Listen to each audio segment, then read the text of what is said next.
Previously on Alan Wake, I wrote a horror story that has come true. Thomas Zane did the same in the 70s. You will go no further. If I continue like the Dark Presence wants me to, the story I'm writing won't save Alice. It's a horror story. No one will survive. You knew Zane! Thomas Zane! You're the Lady of the Light in the song! He left something behind to help me. The clicker. Alan thought of this as he stood on the rim of Cauldron Lake, the clicker in his hand. He took a deep breath and jumped. I can get to her now. I can finish this.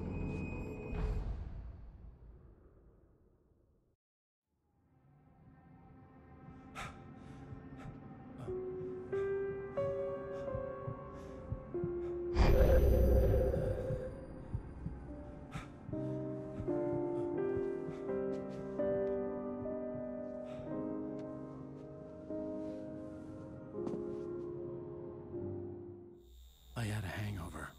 My head was about to explode and the light hurt my eyes. I needed my sunglasses and painkillers to dull the pain. In one of my finer moments of self-deception, I swore to quit drinking.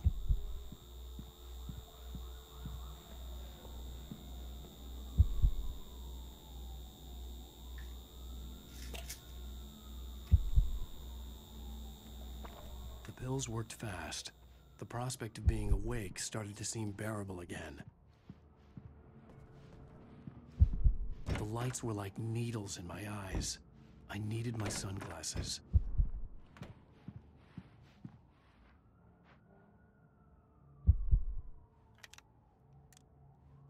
The sunglasses made the world look bearable. Now I could keep my eyes open without feeling like a vampire in the sun. There was a message waiting for me on the machine. You have one new message. Ow! Are you still asleep? Wakey, wakey! Your show on your TiVo. If Alice wasn't too mad to recording, as you called me earlier, you chewed me out. Yeah, we went a little overboard last night. But parties are a part of this business. Al, look, I'm saying this as your friend.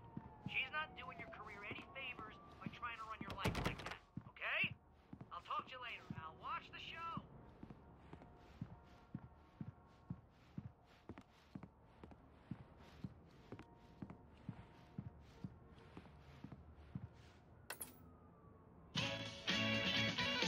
Ladies and gentlemen, welcome back to the Harry Gallet Show. Thank you, everybody. We have a great show tonight. I've been talking with the best-selling author Alan Wake about his new book, The Sudden Stop. Yeah, good read. Go buy it. No, it is a good read. Look, I'm gonna be honest here. Is that wise? No, but I'm gonna do it anyway. I got people who give me the lowdown on books. I'm a busy guy. But this one, I actually read from cover to cover. I mean, I'm a big fan. Wow, thanks. Now, this might be a spoiler for those who haven't read the book yet. Based on the sales figures, the 2 people out there who haven't read the book yet. But this last book is all about the death of the main character, the hard-boiled New York detective, Alex Casey. Now, there's been a lot of outrage about this. Why the hell did you kill Casey? What the hell were you thinking, man? Good riddance. No, seriously, though. 7 years and 6 books is a long time. He was a gloomy guy to spend all your working hours with, and it was a good run. But it's time to explore new things. My next book will be a departure from the old for me. You selfish bastard, always thinking of yourself. Well, you've certainly given us a lot of entertainment over the years. And now that you mention it, Casey was a gloomy guy. Never had much luck with his love life with the ladies. Was that autobiographical in any way? Yeah, no kidding. Casey's lady friends tended to die on him. With Casey, it was all about his pain. No, nothing autobiographical about that. I'm a happily married man. My wife is my muse. Well, congratulations. That's great to hear. So, how's the publicity tour been treating you? Good, great. But I gotta say, I'm glad to be back home in New York. Well, you've certainly been on the news a lot lately. Lots of parties and, you got into a fight with some paparazzi. Oh, man. Well, that guy was really in my face. I lost my temper. I know that wasn't cool. You are famous for that temper. Well, I did also write several books. Well, your latest novel is called The Sudden Stop, and it's in bookstores now. Go get it. That means the two of you out there who haven't bought it yet. Ladies and gentlemen, that's all we have for you tonight. I want to thank all our guests for the evening. Alan Wake, Sam Lake. Once more, do the face for us, Sam.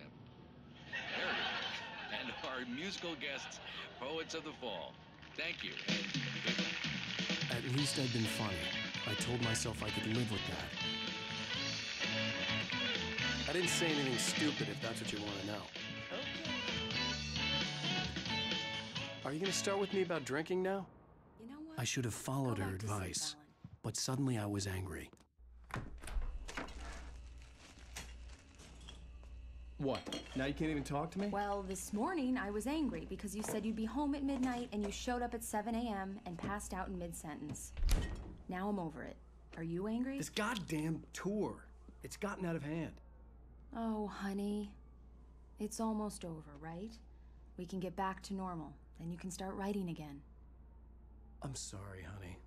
Alan, you're not thinking straight. Just take a shower and go back to bed, huh? Yeah, you're right, honey. I'm sorry. Once this is over, let's go away together. A vacation. Just you and me. Some peace and quiet.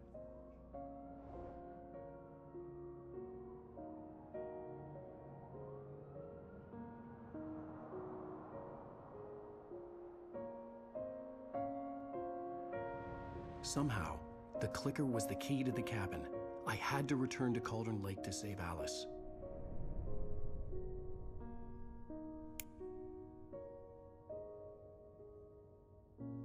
I'm going back to the lake to finish this. I'm going to write an ending to the story in the manuscript on my own terms, to make it all right. Why can't you just write it here?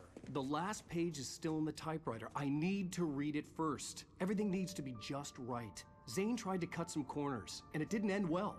Okay, ready when you are. I'm sorry, Sarah, but I need to do this alone. Barry, take her gun. Miss Weaver, close the door when I leave.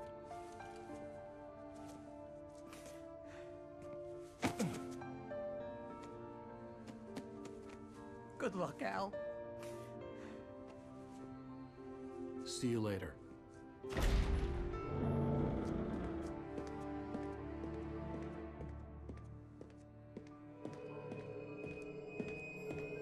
When I got out, it was warm and sunny.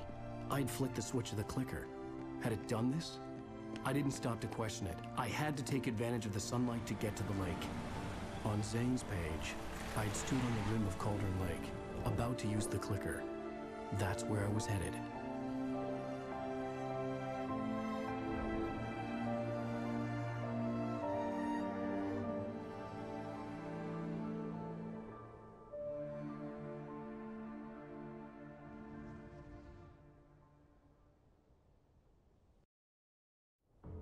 Alone, in daylight, surrounded by the beauty of the Pacific Northwest landscape. It was hard not to let doubt creep in one last time. I could still chalk everything up to a dream, a delusion. I had enough imagination to make up something like this, having been in the cabin all this time, trapped in a story inside my head, gone mad from grief over Alice's death like Hartman had claimed. There would be no way of knowing. I told myself it didn't really matter. My course was set.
to touch me.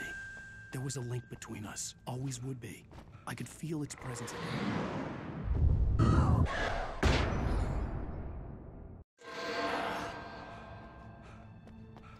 I will kill your wife.